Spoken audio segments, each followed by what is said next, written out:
Hello in YouTube land. Sage Forsaken here with another custom action figure review of the Military Tank playset. This is from Kids Connection, a line that Walmart carried around the holidays, and it's all cheap toys, which I love cheap toys because you can buy a lot of them.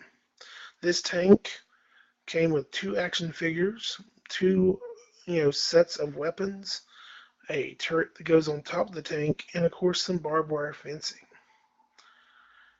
So once I opened it up, we do first take a look at the tank because that's where your money is.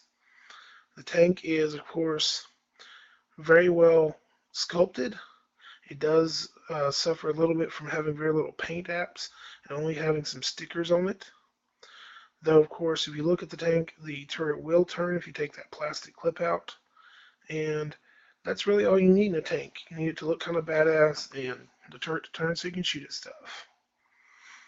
Now, as far as the tank goes, the only things that are drawbacks are the places to put figures. As you can see here, there's no bays cut into the front of this tank. It may be something I do later when I customize it, but right now you can only carry one figure on this tank, even though it comes with two. Also, looking at the tank, you can tell that it has a soundboard. Most people really wouldn't care for that, especially if you're going to give it to a kid. They're going to make a lot of noise and annoy the piss out of you. The figures themselves have very little articulation. There are 5 points of articulation. I didn't keep the figures. I just kept the heads of the figures for any customizing I want to do. I kind of like the helmet on the guy that's, I would assume, would be the driver of the tank. His sculpting on the front of his chest isn't bad, but it's very standard for these Chatmay style figures. Now, as we go along, we're also going to look at the the weapon sets that came with the tank. It came with two weapon sets.